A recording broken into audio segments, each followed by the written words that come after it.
Assalamualaikum warahmatullahi wabarakatuh. Para siswa dimanapun berada, sebentar lagi kita akan memperingati Maulid Nabi Muhammad kan?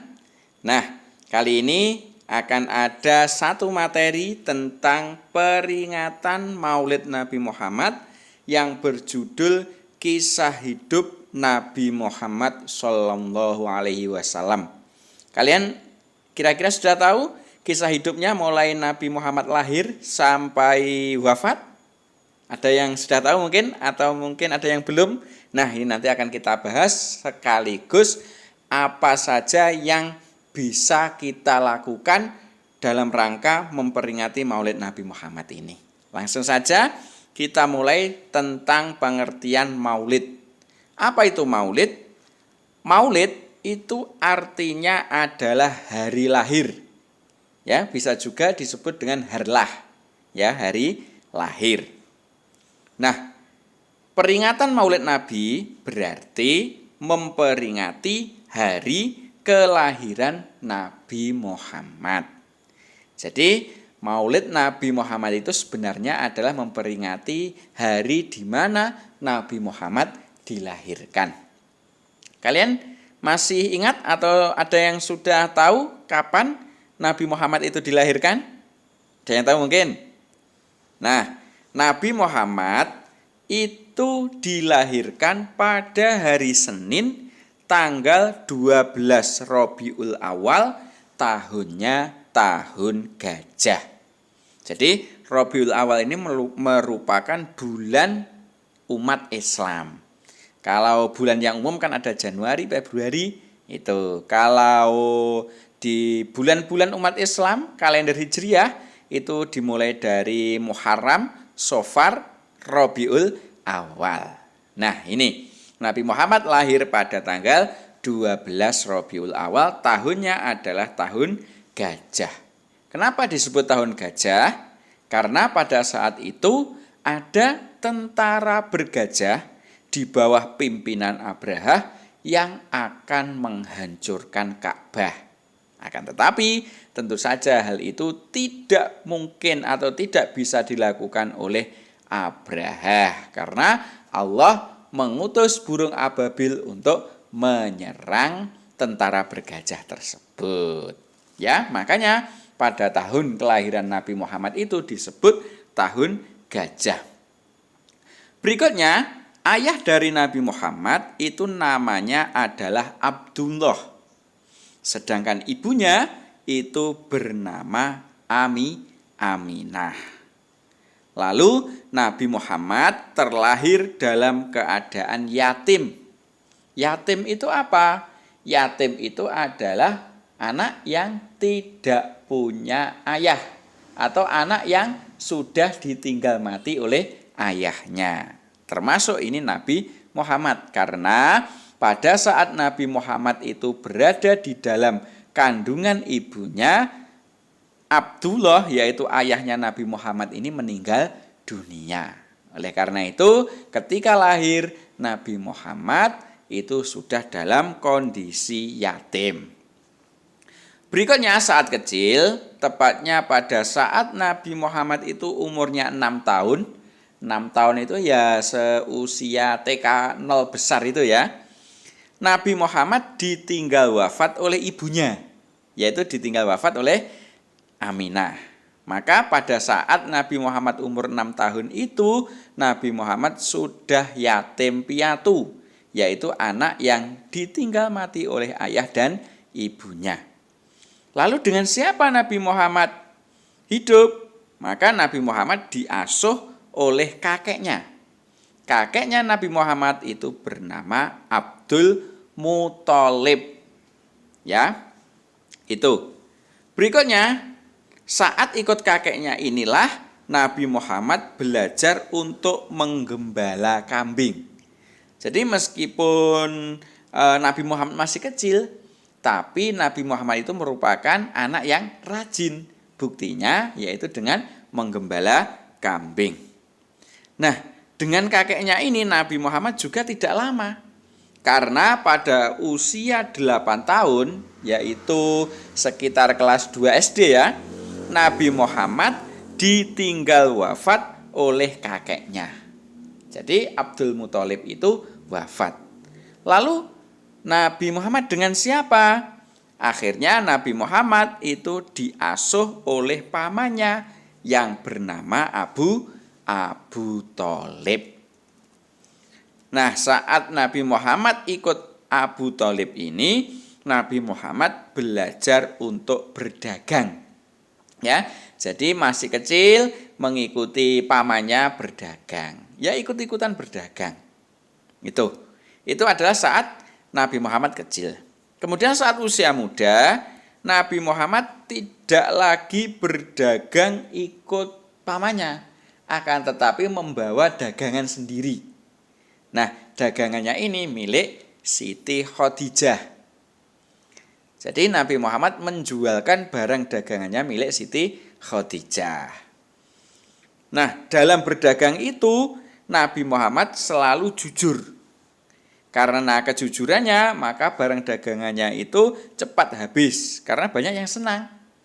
Dan orang-orang menjuluki Nabi Muhammad yaitu Al-Amin. Ya, kenapa disebut atau dijuluki Al-Amin? Karena Nabi Muhammad selalu jujur. Ya, terutama atau diantaranya yaitu jujur dalam berdagang. Saat muda seperti itu. Kemudian Nabi Muhammad diangkat menjadi nabi dan rasul pada usia 40 tahun. Saat Nabi Muhammad itu berkholwat di Gua Hiro. Berkholwat itu artinya menyendiri.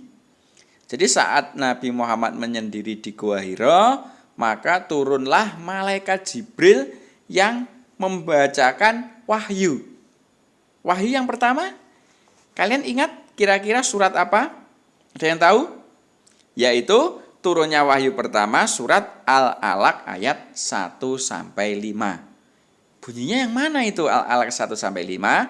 Bunyinya ya yang itu, Iqra bismi rabbikal ladzi khalaq. Itu ya, khalaqal insana min 'alaq dan seterusnya sampai ayat ke-5. Itu dengan turunnya wahyu yang pertama itu tadi, maka Muhammad sudah menjadi nabi dan rasul tepatnya pada usia 40 tahun. Setelah itu, maka Nabi Muhammad melakukan dakwah di Mekah. Dakwahnya sangat lama sekali, yaitu selama 13 tahun berdakwah di Mekah.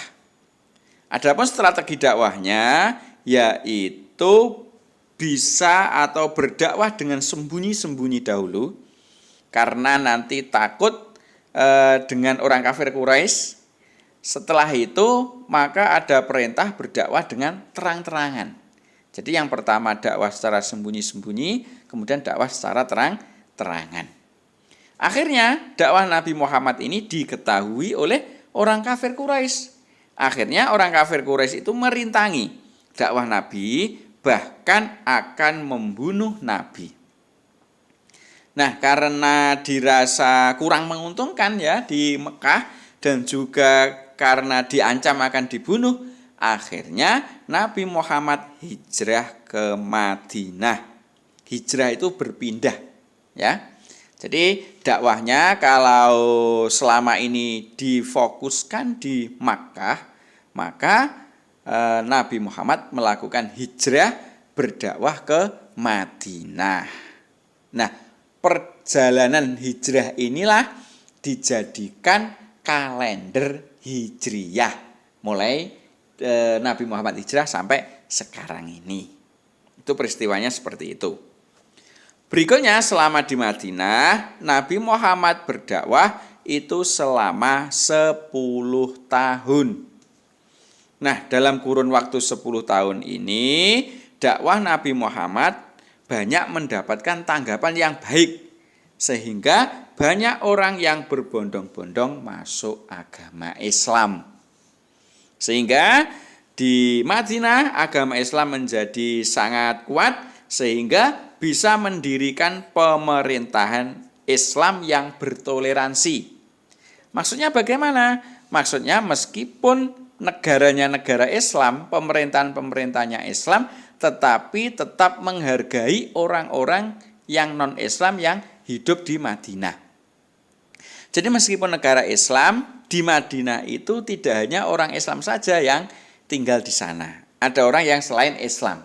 Akan tetapi itu dijamin oleh pemerintahan Islam di bawah pimpinan Rasulullah ini. Ini namanya toleransi, yaitu menghargai orang yang berbeda dengan agama Islam. Itu dakwah Nabi di Madinah. Jadi dakwah Nabi Muhammad itu semuanya selama 23 tahun.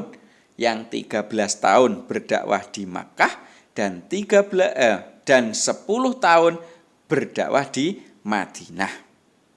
Kemudian setelah banyak sekali perkembangan, akhirnya dakwah Nabi Muhammad itu dianggap selesai oleh Allah dengan diturunkannya wahyu yang terakhir, yaitu terdapat dalam surat Al-Maidah ayat ketiga yang bunyinya Al-yauma akmaltu lakum dinakum wa atmamtu alaikum nikmati wa raditu lakumul islamadina. Dengan ayat ini mengisyaratkan bahwa Allah itu sudah rela bahwa Islam menjadi agama kita, agama umatnya Nabi Muhammad. Nah, dengan demikian maka selesailah dakwahnya Nabi. Sehingga Nabi Muhammad wafat itu pada tanggal 12 Rabiul Awal tahun 11 Hijriyah. Itu ya kisahnya Nabi Muhammad dari mulai lahir sampai wafat. Tentunya ini kisah singkat ya. Kemudian Nabi Muhammad itu meninggalkan 2 pusaka. Ya, apa itu 2 pusaka? Yaitu Al-Qur'an dan Al-Hadis. Al-Qur'an ini merupakan firman Allah, kalau Al-Hadis ini adalah yang berasal dari Nabi Muhammad. Nah, kalau kita itu berpegang teguh kepada Al-Quran dan hadis ini, maka kita tidak akan tersesat. Jadi semua yang kita lakukan itu haruslah berlandaskan pada Al-Quran dan hadis. Berikutnya, apa yang bisa kita lakukan untuk memperingati Maulid Nabi ini? Nah, ada beberapa hal yang bisa kita lakukan. Yang pertama yaitu memperbanyak bersyukur kepada Allah.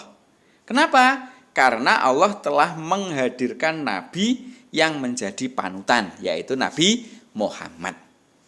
Bagaimana cara kita syukur? Yaitu dengan mengucapkan hamdalah. Hamdalah itu yang bagaimana? Alhamdulillahirabbil alamin. Tidak cukup itu saja, kita dengan melaksanakan sholat tepat waktu. Ini juga merupakan bukti syukur kita kepada Allah. Makanya kalian sebagai siswa itu harus sholat tepat waktu.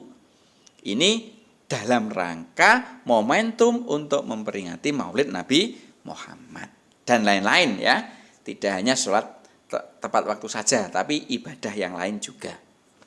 Berikutnya yang harus kita lakukan yang kedua yaitu meneladani semua yang telah dicontohkan oleh Nabi, baik itu perkataan Nabi maupun perbuatannya Nabi.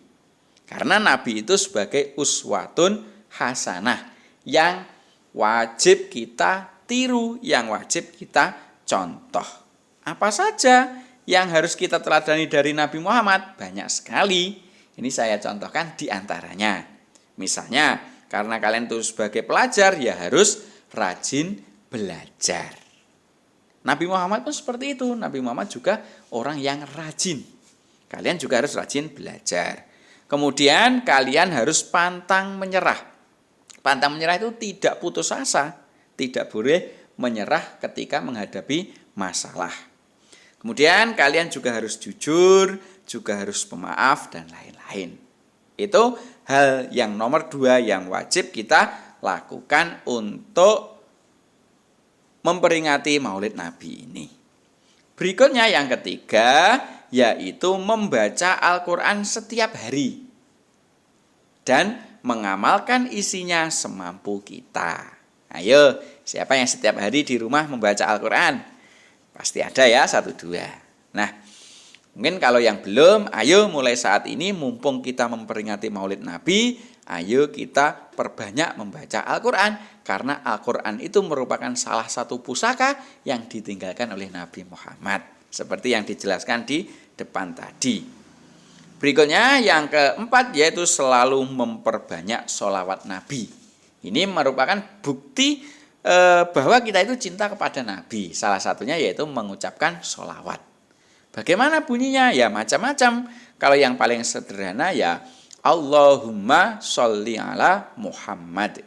Itu yang paling sederhana. Dan banyak lagi ya macam sholawat itu. Berikutnya yang kelima yaitu melanjutkan perjuangan Nabi. Jadi kita harus melanjutkan perjuangan Nabi. Jadi kalau Nabi dulu memperjuangkan hal-hal yang baik-baik, maka kita harus melanjutkan perjuangan Nabi ke hal-hal yang baik-baik itu. Kalau Nabi Muhammad itu menjadi uswatun hasanah, maka kita harus bisa menjadi uswatun hasanah juga. Jadi apa-apa yang diperjuangkan oleh Nabi dengan momentum peringatan Maulid Nabi ini, kita juga harus melanjutkan perjuangan Nabi tersebut. Nah, itu ada 5 hal yang harus kita lakukan.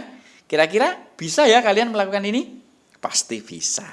Ya, mari kita coba lakukan semampu kita. Sementara itu, semoga sedikit materi ini bisa bermanfaat untuk kita semua ya. Dan selamat memperingati Maulid Nabi Muhammad sallallahu alaihi wasallam. Ada kurangnya mohon maaf. Saya akhiri. Assalamualaikum warahmatullahi wabarakatuh.